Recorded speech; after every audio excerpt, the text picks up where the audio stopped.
We will begin with a recap of challenge number 7. Stephanie, what were the results? Well, our previous challenge was the chilled pie theme between Hannah's pink lemonade pie and Grandma's orange creamsicle pie. The winner was Grandma's orange creamsicle pie. Yay! Yay!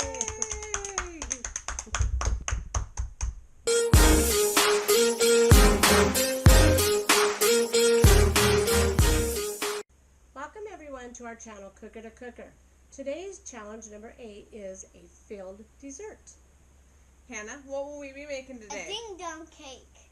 We have actually tried making this ding dong cake before and it didn't turn out so well. So we thought we would have another try at it and share it with you guys.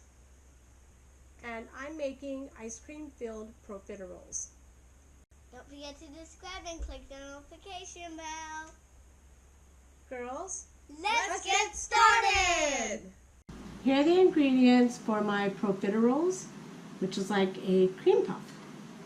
Half a cup of water, 1/4 cup of unsalted butter, 1/2 teaspoon of sugar, and also 1/4 teaspoon of salt. Half a cup of flour, and then 2 eggs, but you have to put one in at a time.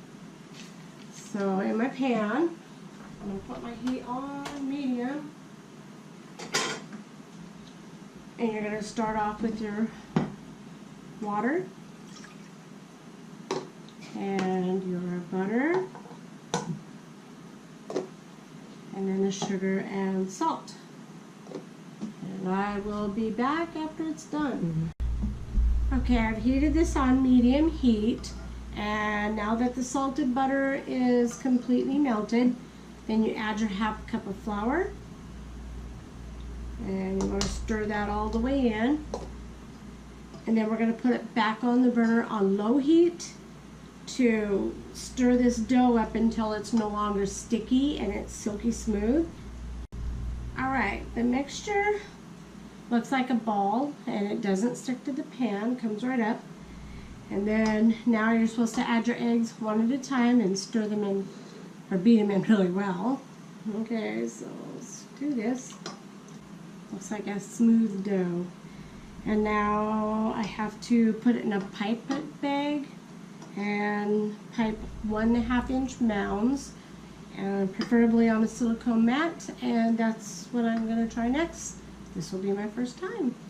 Okay, the recipe says this makes about 8, and the smaller circle on the inside is about the 1.5 inch. Well, okay, I have 10. They might be kind of small when they're done, but that's okay. So they have to bake. This is what the cooked profiterole looks like. Alright, for the chocolate topping, it called for 3 tablespoons of heavy whipping cream and 2 tablespoons of chocolate chips. I decided to double the batch because it was for 8 profiteroles and I have 10. And that way people can put as much chocolate on as they want. So you cook this in the microwave for about 15 seconds until it's steaming. And then when that's done, you put the chocolate chips in it and stir it until they're all melted and it's a creamy sauce. And I'll be back when it's done. Alright, there is the chocolate ganache. It's all melted from the microwave. Nice and smooth consistency. So you want a serrated knife, and you're going to take your profiterole and slice it in half. So you have a top and a bottom. And then we will add a scoop of ice cream, put the top back on, and then pour this. Here are the ingredients for our ding dong cakes. 1 3/4 cup flour.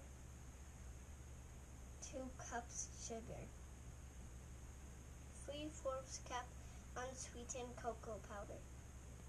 2 teaspoons baking soda. 1 teaspoon baking powder. 1 teaspoon salt. 1 cup butter milked room temperature. 1/2 cup vegetable oil. 2 teaspoons pure vanilla extract. large eggs. 1 cup hot water. So we start by adding our dry ingredients and sifting them into the bowl.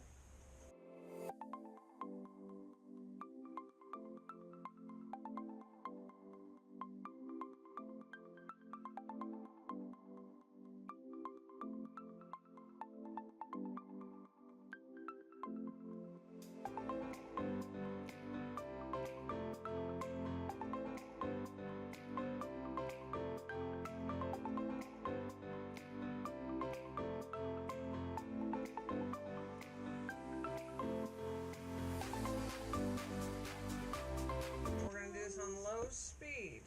Alright. Now that is all done.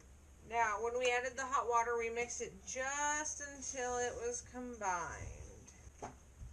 We have our 8-inch round pan that we have already covered in oil and then sprinkled flour over for us to fill our cake pan, and we will fill 2 of these. Alright, here are 2 filled cake pans. Now we will stick these in the oven at 350 degrees and let them bake for approximately 30 to 40 minutes. Here are the ingredients for the ding dong filling.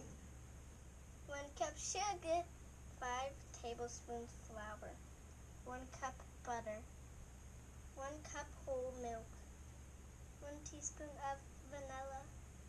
Alright, now we're going to start making the filling. Here we don't have the burner on just yet, but in a small saucepan we want to add our cold milk. And we're going to start whisking in the flour before we turn on the heat. Go ahead, mix while I do this. We want to make sure that there are no clumps before we start turning on the heat. Mix it. Alright, so now with it's all fit, or there's no clumps or anything in there, we're going to turn it on to medium-low heat, and we're going to continue whisking. Don't clumps. There's tiny little clumps. Get them off the sides.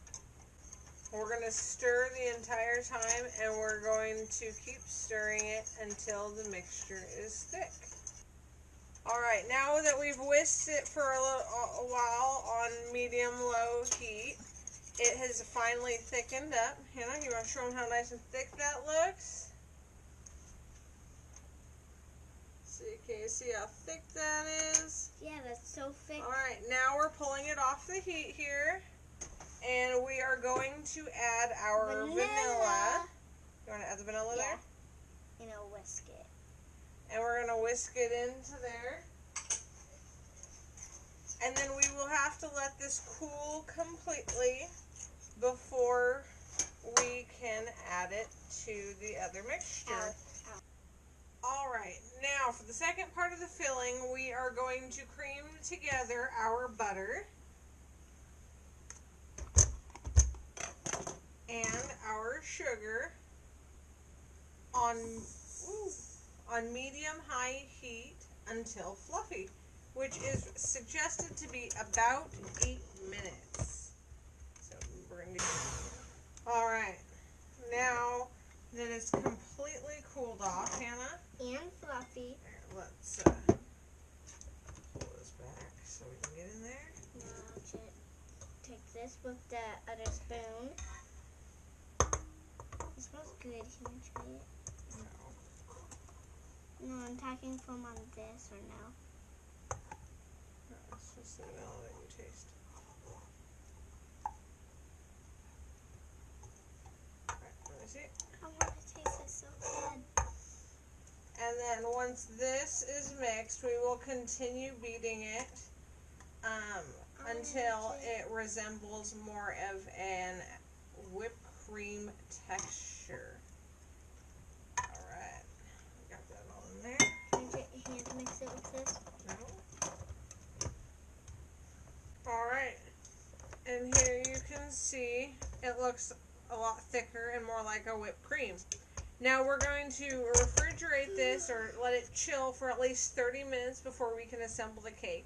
Our cakes are actually done from when we made them earlier, and those two will have to chill or cool off in the pans for at least 30 minutes before going to a cooling rack to finish cooling completely. At which point we will also put them in the freezer to prepare them for our cake assembly, which we will actually do tomorrow after everything has chilled and gotten nice and cold. Alright, here we have our frozen cakes from the night before. Although we had pulled it out of the pan, I did put it back in the springform pan with wax paper lining it so that we could add the filling on top of this and then add our other cake directly on top. So we are going to start with that. I did re-whip the filling a little bit just to soften it up so we could spread it a little bit more easily this morning. So here, let's get this on there. Now,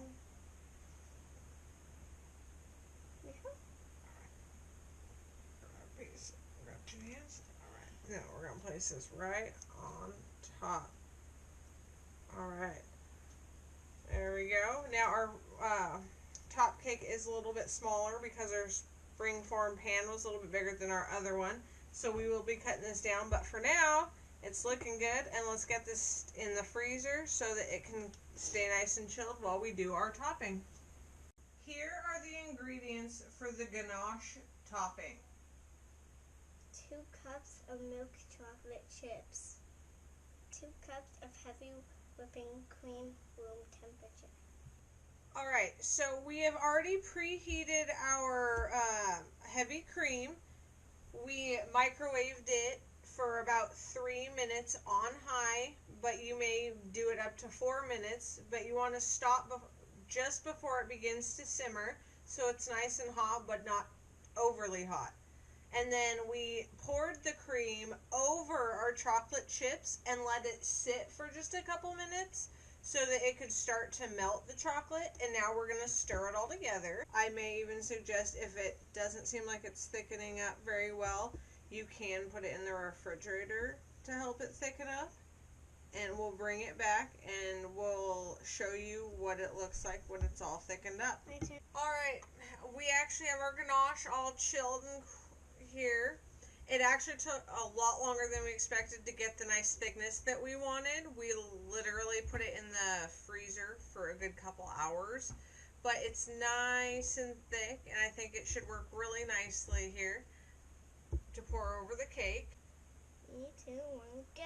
Now there will be extra. Now after this, we're going to stick it back in the freezer so that it hardens around the cake. Here is our final products. There's the cream puff with some ice cream already in it. I'm going to just take some chocolate syrup and drizzle it on. So there is the finished profiterole. Let us know in the comments below who you think did the best. If you want to try to recreate either of these desserts, let us know how yours turned out. If you like this challenge and were inspired to get into the kitchen, please let us know by clicking the like button. See you next time on Cookie Cooker. Bye!